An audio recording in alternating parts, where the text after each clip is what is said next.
اعوذ باللہ من الشیطان الرجیم بسم اللہ الرحمن الرحیم السلام علیکم ورحمۃ اللہ علیہ وبرکاتہ۔ ناظرین اکرام، میں ہوں فیصل سید، آپ میرا یوٹیوب چینل دیکھ رہے ہیں۔ امید کرتا ہوں آپ جہاں بھی ہوں گے رب تعالیٰ کی پناہ میں عافیت سے ہوں گے۔ ناظرین، انتہائی افسوسناک اور دل دہلا دینے والی خبر پاکستان کے بڑے شہر جہاں سے وزیر داخلہ کا تعلق ہے، جہاں جاوید لطیف صاحب کا جس علاقے سے تعلق ہے، جہاں طلال چودھری صاحب رہتے ہیں، بڑے بڑے سیاستدانوں کا شہر، وہاں روٹی چوری کے الزام میں دو کم سن بچیوں کو تشدد کا نشانہ بنایا گیا۔ اسی پہ بات کریں گے۔ یوم مئی ہے، مریم نواز صاحبہ بہت بڑے اس وقت محاذ کھول کے بیٹھے ہوئے ہیں الیکشنوں کو لے کر۔ عمران خان صاحب سب سے بڑا عنوان ہے۔ مزدور جو ہے وہ اس سلسلے میں ان پہ گفتگو کی جاتی ہے، مزدوروں کے لیے کیا کچھ کیا، نواز شریف صاحب نے کیا کچھ کیا، ان کے چچا نے کیا کیا، اپنی جگہ سب دیکھ رہے ہیں۔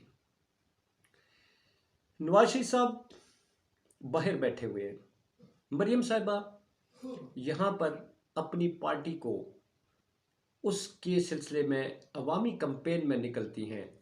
کھلے عام کہیں جلسہ ہوتے ہوئے نظر نہیں آتا، مگر ان کی اپنی پارٹی کی ذمہ داریاں اتنی بڑی ہیں کہ انہیں عوام میں جانا پڑتا ہے، مگر وہ کنونشنز کی صورت میں ہی ہمیشہ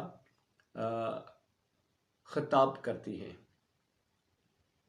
ان کے چچا کا دور ہے جس میں غریب جو ہے وہ آٹا حاصل کرنے کے لیے موت کے منہ میں جا رہا ہے۔ انتہائی معیار سے گرا ہوا آٹا وہ غریب کو دیا جا رہا ہے، اور اس دینے کے دوران 20 افراد جو ہے وہ جان سے چلے جاتے ہیں۔ انہی کے پارٹی کے جو سینئر لیڈر ہیں شاہد خاقان عباسی، وہ کہتے ہیں 20 ارب روپے کا گھپلا ہوا ہے اس آٹے کی جو تقسیم ہے، مفت آٹے کی تقسیم۔ روٹی کو غریب کی پہنچ سے دور کر دیا گیا۔ وہ آج فرما رہی تھیں نواز شریف کے دور میں روٹی 2 روپے کی تھی، آج 25 یا 30 روپے کی ہے، تو اس کا ذمہ دار عمران خان ہے اور جوڈیشری ہے۔ واہ سبحان اللہ! اپنے چاچا کو وہ یہاں بھی بچا گئی۔ اس وقت جو آٹا تقسیم ہو رہا ہے ان کے چچا تقسیم کر رہے ہیں، وہ نہ تو عمران خان کر رہا ہے، نہ ثاقب نثار کر رہا ہے، اور نہ عمر عطا بندیال۔ یہ جو مر رہے ہیں یہ ان کے چچا کی سکیم دی ہوئی ہے، جس میں لوگ آٹے کے تھیلے کے پیچھے 10 کلو کا آٹا اس کے پیچھے مر رہے ہیں۔ آپ نے تندور کی جو روٹی ہے وہ بھی ایک مزدور کی پہنچ سے دور کر دی۔ اسی روٹی کے حصول کے لیے 2 بچیاں ایک گھر میں کام کرتی ہیں، ایک کی عمر ہے 8 سال اور دوسری کی ہے 11 سال۔ انٹرنیشنل لیبر لاز جو ہے، چائلڈ لیبر، اس کی خلاف ورزی ہے یہ، جس میں سختی سے یہ منع کیا گیا، ہیومن رائٹس کی خلاف ورزی ہے۔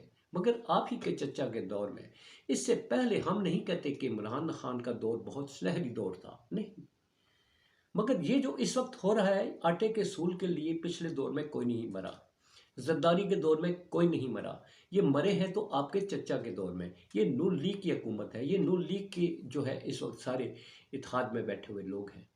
2 بچیاں جہاں کام کرتی ہیں، ظاہر ہے روٹی کا حصول ان کی پہنچ سے دور ہے، تو انہوں نے جہاں کام کرتی ہیں وہاں سے 2 روٹیاں چرا لی۔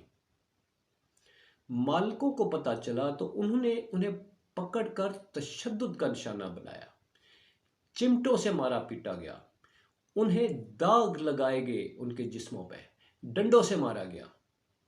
اگرچہ پولیس نے کارروائی کرتے ہوئے 6 میں سے 4 لوگ گرفتار کر لیے ہیں اور 2 ابھی مفرور ہیں۔ ظاہر ہے یہاں جو نظام ہے اس ملک میں جو چلنے نہیں دیا جا رہا، اس میں شرفاء باعزت